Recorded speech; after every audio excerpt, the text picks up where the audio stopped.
Avant le commencement et après. Avant le commencement, il n'y avait rien, ni terre, ni cieux, ni étoiles, ni ciel.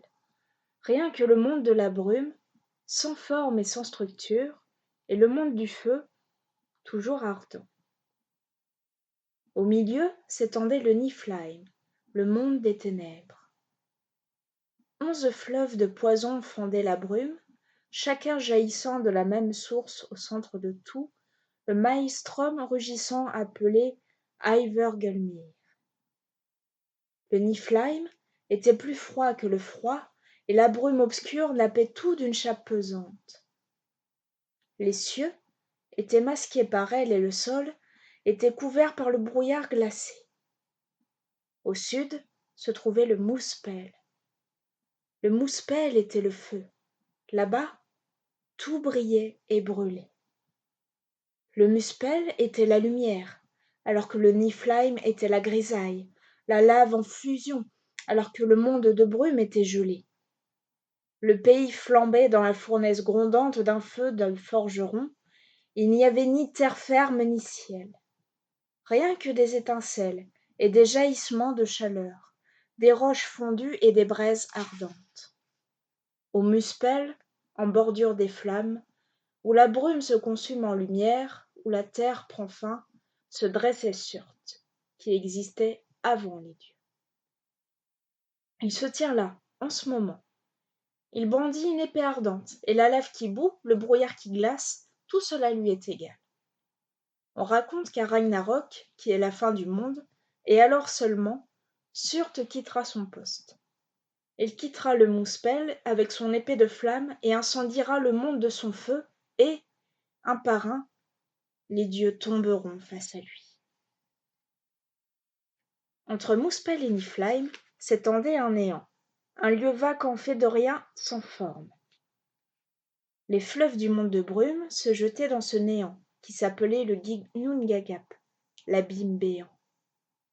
Au fil d'un temps, au-delà de toute mesure, ces fleuves de poison, dans la région séparant le feu de la brume, se solidifièrent peu à peu en glaciers immenses.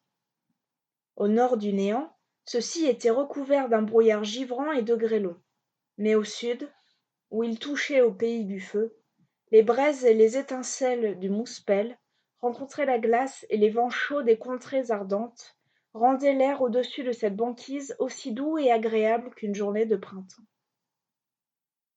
À l'endroit où se côtoyaient la glace et le feu, la glace fondait, et dans ces eaux de fusion apparut la vie. Une forme humaine, plus grande que des mondes, plus énorme que tous les géants qu'il y a eu et qu'il n'y aura jamais. Ce n'était pas un homme, pas plus qu'une femme. C'étaient les deux en même temps. Cette créature, l'ancêtre de tous les géants, s'appelait Ymir. Ymir n'était pas le seul être vivant qui a engendré la fusion de glace. Il y avait aussi une vache, sans cornes, plus gigantesque que l'esprit ne peut la concevoir. Pour se nourrir, elle léchait les blocs de glace glacés, et le lait qui coulait de ses 4 pieds courait comme des fleuves. Ce fut ce lait qui alimenta Ymir. Le géant but le lait et grandit. Ymir appela la vache Odumla. En léchant les blocs de glace, la langue rose de la vache en dégageait des êtres. Le premier jour, rien qu'une chevelure d'homme. Le second, sa tête. Et le troisième jour fut révélé un homme tout entier. C'était Buri, l'ancêtre des dieux. Ymir dormit, et en dormant il enfanta. Dessous les selles gauches d'Ymir naquirent un géant mâle et une femelle, de ses jambes un géant à 6 têtes. De cela les enfants d'Ymir descendent tous les géants. Buri prit une épouse parmi ces géants et ils eurent un fils, qu'ils appelèrent Bor. Bor épousa Besla, fille d'un géant, et ensemble ils eurent 3 fils, Odin, Vili et Vé. Odin, Vili et Vé, les 3 fils de Bor, devinrent adultes. Au loin, ils voyaient en grandissant les flammes du Muspel et les ténèbres du Niflheim, mais ils savaient que chacun de ces 2 endroits leur serait fatal. Les deux frères étaient pris au piège pour toujours dans le Ginnungagap, l'immense béance entre le feu et la brume. Ils auraient tout aussi bien pu être nulle part. Il n'y avait pas de mer, ni de sable, d'herbe ni de rochers, de sol, d'arbres, de ciel ni d'étoiles. Il n'y avait pas de monde, pas de ciel ni de terre en ce temps-là. La faille n'était nulle part, rien qu'un lieu vide attendant d'être rempli de vie et d'existence. Le moment était venu pour la création de tout. V, Vili et Odin échangèrent un regard et discutèrent de ce qu'il était nécessaire de faire, là, dans le néant du Ginnungagap. Ils débattirent de l'univers, et de la vie, et de l'avenir. Odin, Vili et Vé tuèrent le géant Ymir. Il le fallait. Il n'y avait pas d'autre moyen de créer les mondes. Ce fut le début de toute chose, la mort qui rendit toute vie possible. Ils poignardèrent l'immense géant. Le sang jaillit du cadavre d'Ymir en une quantité inimaginable. Des fontaines d'un sang aussi salé que la mer et aussi gris que les océans se répandirent en un flot si soudain, si puissant et si profond qu'il balaya et noya tous les géants. Ne survécurent qu'un géant, Bergelmir, petit-fils d'Émir, et son épouse qui se hissèrent sur un coffre de bois qui les porta tel un bateau. Tous les géants que nous voyons et craignons aujourd'hui sont leurs descendants. Odin et ses frères formèrent la terre à partir de la chair d'Ymir. Ces eaux, ils les entassèrent en montagnes et en falaises. Nos rochers et cailloux, le sable et le gravier que vous voyez, c'étaient les dents d'Ymir. Et les fragments d'os qui ont été brisés et broyés par Odin, Vili et Vé dans leur bataille contre Ymir. Les mers qui encerclent les mondes, c'était le sang d'Ymir et sa sueur. Levez les yeux vers le ciel, vous verrez l'intérieur du crâne d'Ymir. Les étoiles que vous voyez la nuit, les planètes, toutes les comètes et les étoiles filantes, ce sont les étincelles qui ont jailli des feux de Muspel. Et les nuages que vous voyez le jour, c'était autrefois la cervelle d'Ymir. Et qui sait quelles pensées les agitent encore aujourd'hui? Le monde est un disque et la mer encercle son périmètre. Aux confins extérieurs du monde, auprès des mers les plus profondes, vivent les géants.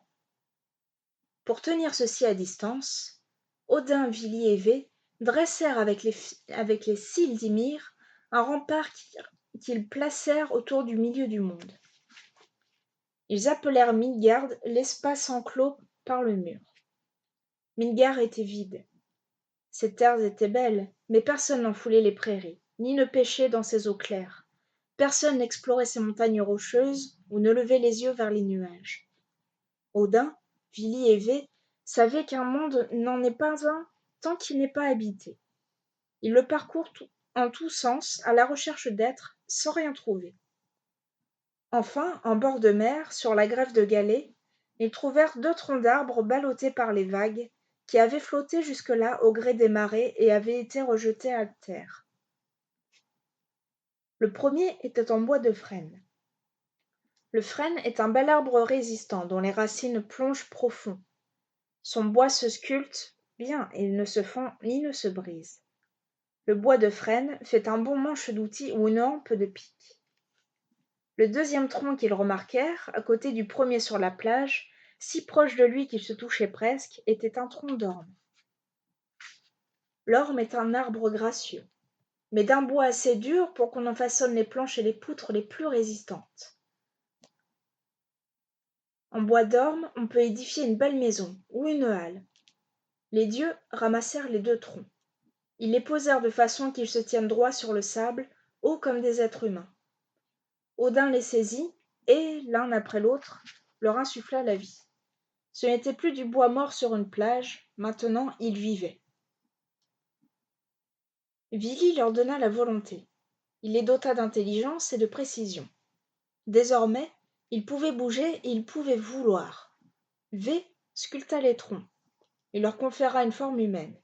Il leur sculpta des oreilles afin qu'ils puissent entendre, des yeux afin qu'ils puissent voir, et des lèvres afin qu'ils puissent parler. Les 2 troncs se dressaient sur la plage, 2 humains nus. V avait sculpté sur l'un des organes génitaux masculins, sur l'autre des organes féminins. Les 3 frères fabriquèrent des vêtements pour la femme et pour l'homme, pour qu'ils se couvrent et restent au chaud, dans les embruns glacés de cette plage au bord du monde.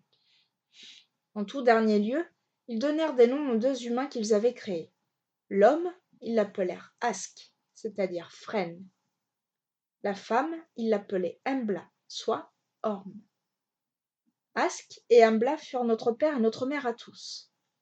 Chaque être humain doit la vie à ses parents, et à leurs parents, et aux parents de ceux-ci avant eux. Remontés assez loin, et nos ancêtres à tous étaient Ask et Embla. Embla et Ask restèrent à Midgard, en sécurité derrière le mur qu'avaient édifié les dieux avec les cils d'Ymir. À Midgard, ils établirent leur demeure, protégés des géants, des monstres et de tous les dangers qui attendent dans les désolations. À Midgard, ils pourraient élever leur enfant en paix. Voilà pourquoi Odin est appelé père de tout.